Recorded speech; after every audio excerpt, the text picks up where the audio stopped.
Hey YouTubers, Steven here. Welcome to my shed. We're out here again. This time it's not for Project Green Marine. I did a little search on YouTube and unfortunately I should have filmed this last weekend when I was actually doing it. But just for you, my subscribers, welcome to the new subscribers. I appreciate you subscribing and joining my channel. But today, I did a search on YouTube. There are no other videos like this. So I'm going to show you how to clean and maintain your kerosene heater. It's a December afternoon, it's Saturday, it's kind of crisp, you know, it's only -2. Quick math, you know, 0 is 32 Fahrenheit, so it's probably just around 30 Fahrenheit. So, I mean, nothing that us Maritimers, I mean, look at me, I've got just a sweatshirt on. This is great weather. Winter's coming. We've got to get our kerosene heaters, you know, cleaned up, maintained, and I'm going to show you how to do it. So, let me move the camera and we'll get started. Alright, hopefully I'm not going to block too much of the light coming in. But, basically, this is what I've got. It's a rectangular kerosene heater. It's a Kerosene Radiant 10. These things are very easy to maintain. Don't be afraid of it. Just make sure there's no fuel in it. That's key. Now, if this is, you know, the winter time, hopefully you've used all your fuel anyways, because bad fuel is no good. It's not going to work. First thing we're going to do is we're going to pop the top out. Very carefully, we're going to take this piece out. This is glass. It's only candy glass. Very easy to break. We're going to put that off to the side. Now, your safety lever that's here, okay, I'll try and move off to the side. Your safety lever here that basically you pull back to expose your wick, alright, this just pulls out. Just a little snug, you pull it out, make sure you put it off to the side. I'm getting an echo. Anyways, I don't have any fuel in here, so I'm going to put the top back on. First thing we're going to do, most of them have 3 screws. I'll lift this up. There's a screw on either side. And you don't need any tools to actually clean these, which is beautiful. We're just going to undo the screws, pull them out, and put them off to the side. And there's typically one in the back as well. I haven't used my battery powered igniter in a while, so there's no batteries in here, but you want to make sure batteries are out. And we'll take off the back screw as well.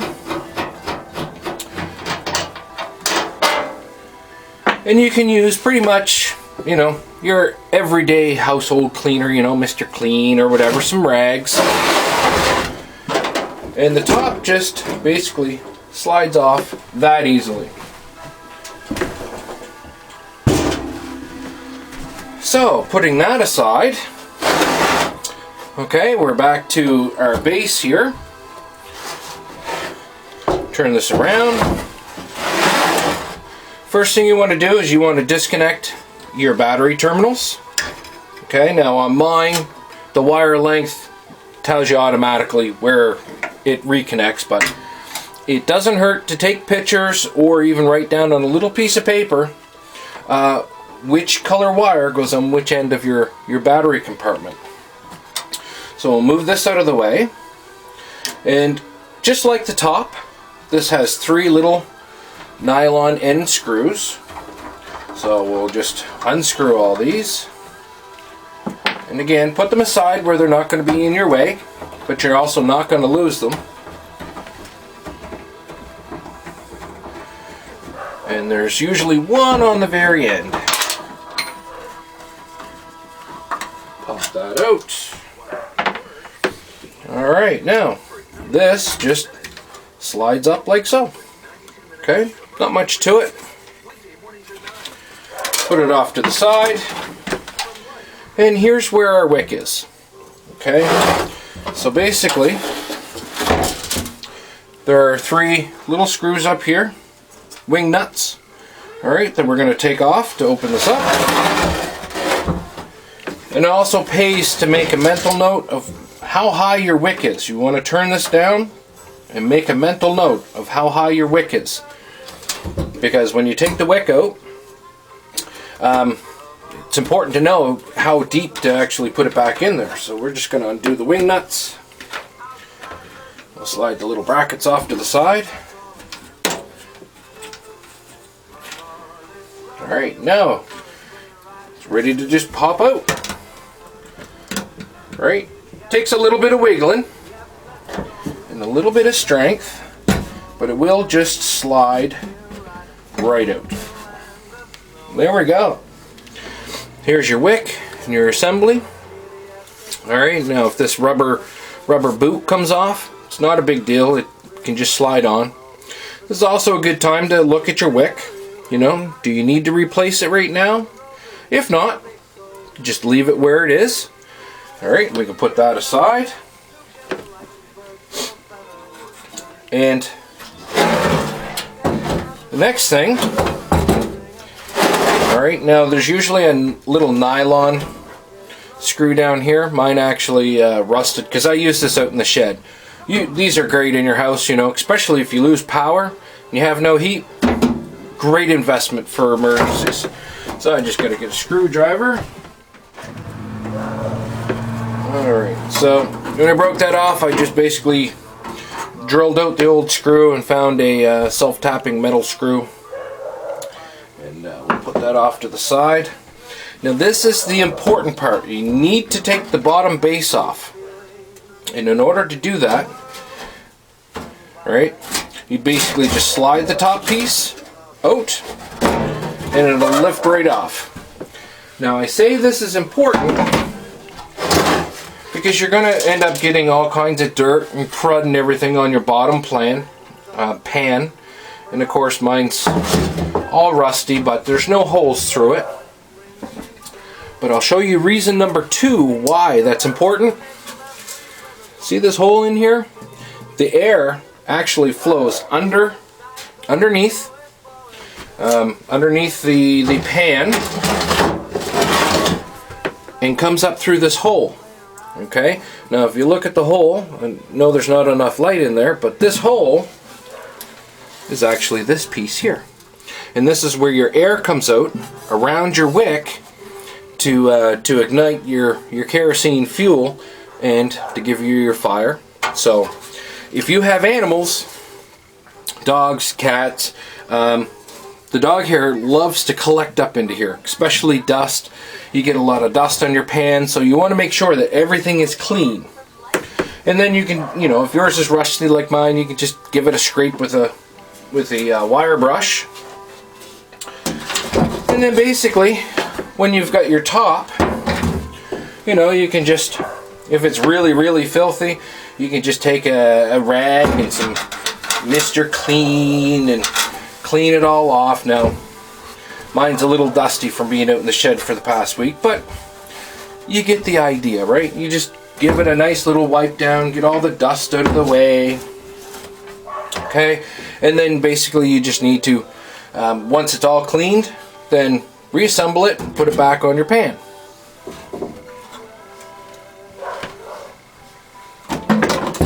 Before I do that, maybe I'll see here if I can do this.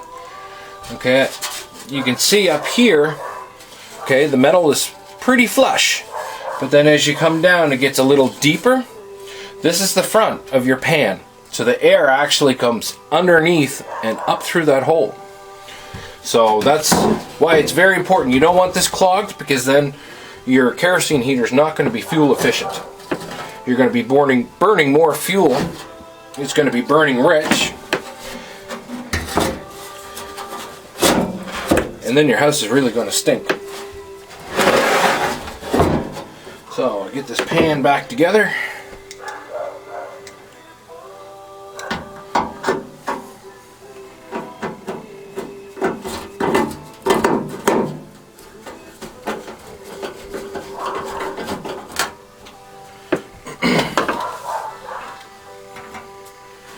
Alrighty, so that's all back in place. We're just going to move our pieces. In the world of make-believe, we've already cleaned everything, made it look all pretty and special. Let me see, I can bring that down a little bit. There we go. Alright, so we'll just say if we needed to replace our wick that we've already done it. And basically you just want to have your wick so that all 4 little legs are out like this, if you can call them legs, and just get it started on that cylinder for your air. And then once you start to bring it down, okay, you just want to tuck your wick inside. It's also a good opportunity too that, you know, if you've got some dirt or whatever inside, you can use a shop vac with a narrow nozzle and suck it all out. We're just going to slide this in here. We want to make sure that our groove is lined up as well for adjustment. Alright, it's down nice and snug. Tighten down our wing nuts again. You don't need to really crank these down, you know, with a ton of force. Just snug.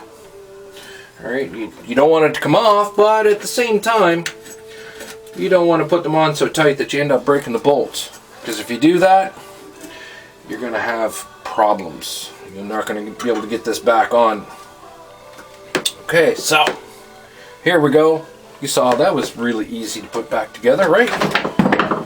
Anybody can do this. So our top piece here, right, you know, wiped down, it's nice and clean. We're just going to slide this back onto our supports.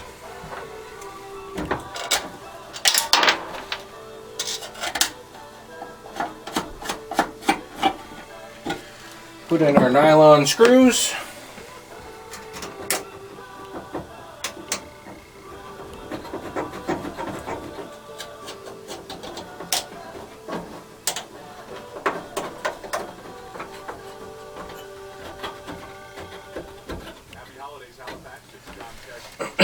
Now, the one thing that I will mention, okay, over time, this will get sticky, okay? It should snap shut quickly. But over time, you know, you'll get dust and everything else in there, and you'll pull this back and it won't want to go back in place. The easy solution, just take some penetrating oil. I'll get my can here.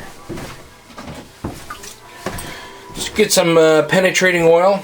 This stuff here is called the original release. I'll tell you, this stuff really works. Just take your little stick that usually comes with them and just give it a couple little squirts. Not a lot, just a little. In both sides of these tracks. And then move it back and forth. Alright, because you want it to snap like that. Because what will happen is if this tips over, you want to shut off the fuel, the fire, the whole 9 yards. You don't want to cause a fire. One of the other things too, if you want, there's a little lever under here, alright, that will set it. Alright, so if you wanted to test it, okay, it's open, it's not going anywhere. Give it a drop and that closes immediately, you know you're ready and safe. So the next thing is basically to put the top on it. After we put our wires back on. Now the white is on this side because, well, as you can see the wire difference. Hopefully that'll come up. There's a big difference in the length of the wires, and I'm sure most kerosene heaters are made this way. And we'll just put our wire connectors back on. Simple like that. And we'll put our top on.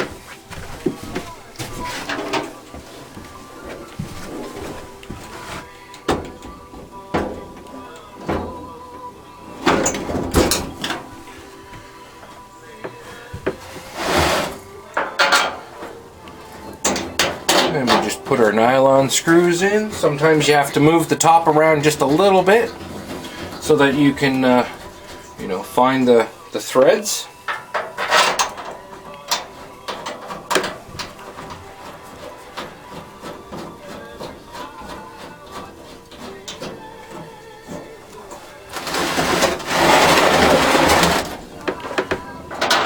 in here.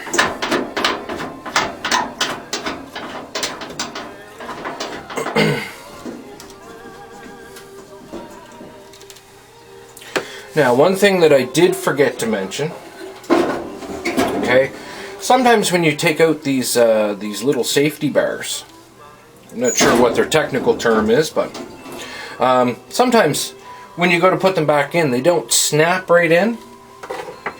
If you actually take, before you put the top on, or if you find that you've come across this, you can take a flathead screwdriver and a hammer, and you can just give it a little tap right here where the pin is. You can give it a little tap in the back. Right? You don't want to squish it down entirely. Or the other thing that you can do in unison, as soon as I find a pair of pliers,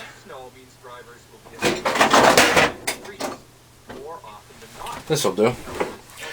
But what you can do is you can take a pair of pliers and very gently squeeze that mouth, the opening, just a little bit. You don't want to squeeze too hard because you don't want the metal to fold.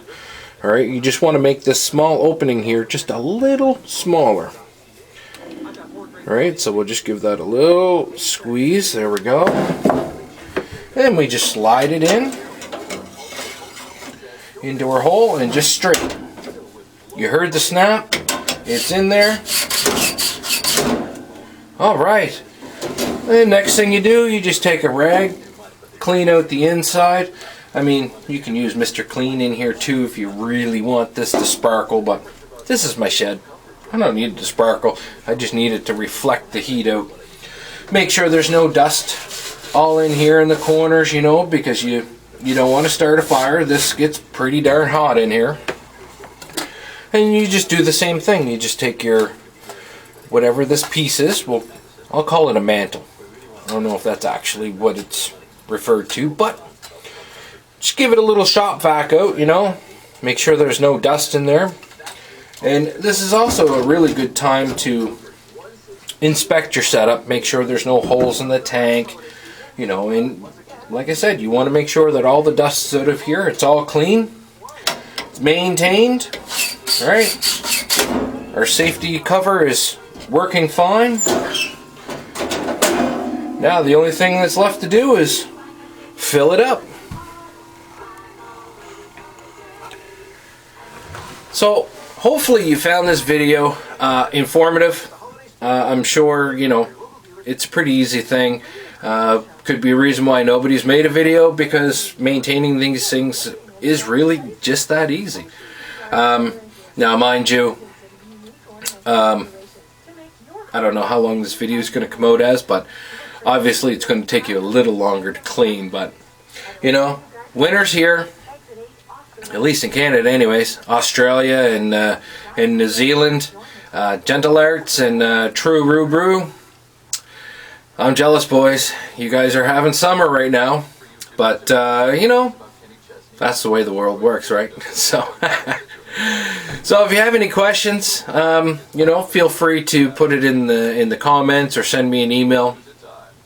And if there's anything else that you'd like to see, you know, drop me a line. You know, there's all kinds of things around the house that need to be maintained that maybe there just isn't videos on YouTube that I haven't thought to check yet. So thanks for watching, thanks for subscribing, and we'll see you next time.